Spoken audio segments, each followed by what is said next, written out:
He's known to many as one of the greatest public speakers of all time, a voice of defiance and power against a racist society. Malcolm X would become one of the most influential civil rights activists in history. But before he was Malcolm X, he was just a young boy in mid-Michigan. Mason was referred to as a small white town 15 miles south of Lansing. When he came to Mason was not Malcolm X. He was Malcolm Little. Doug Klein is with the Mason Historical Society, and he says to understand Malcolm's time here, you have to understand why he came here and where he was before. He was here because he had been, I guess you would call it, problems in the family in terms of discipline, and it was a pretty decent-sized family, and he got into trouble at West Junior High School.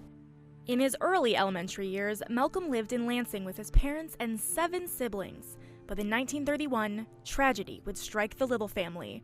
Earl Little, his father, was killed by a Lansing streetcar when Malcolm was just 6 years old.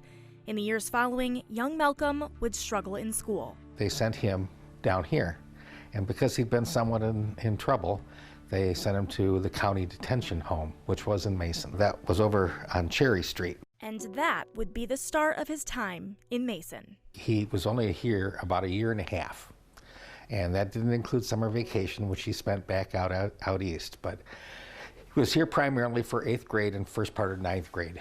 At least that's what most people agree. What we know about his life in Mason is limited, but what we do know is that Malcolm was well liked. He was quite popular in school, and made a lot of local friends. In fact, at the end of 8th grade, they voted him class president for the 9th grade when he was going from junior high into high school. Malcolm spent his summer out east back in Boston with his sister until 9th grade started. And came back, he was in the 9th grade, and actually was on the football team. And there's a picture of it right there. You can always tell it's Malcolm because he's the tallest one. But his gift for oratory was tremendous.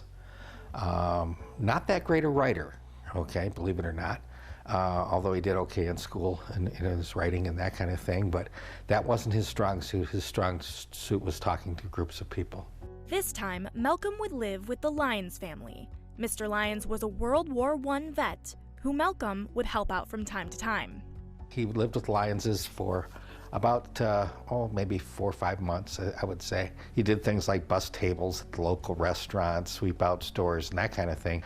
And, but he had a little more trouble in school. Things got a little rough. A young Malcolm often felt different from the other kids in Mason. At one point in time, he said in his autobiography, kind of like a pink poodle. He kind of stood out, like, as I said, like a sore thumb in town. There's the story somewhat told in his autobiography about a teacher who discouraged him from becoming a lawyer. And he became disillusioned with an awful lot of things that were going on. Malcolm finished the second half of 9th grade back in Boston, never returning to live in Mason. Malcolm would never finish his education. But that's when he got involved with the Black Muslims and Elijah Muhammad. So that really changed his life completely. But, he had that one bright spot pretty much in Mason when he was a kid during that 8th grade. He looked back on that fairly fondly in retrospect. Malcolm Little's time here may have been short-lived, but it helped shape the man he'd become, the man the rest of the world would know as Malcolm X.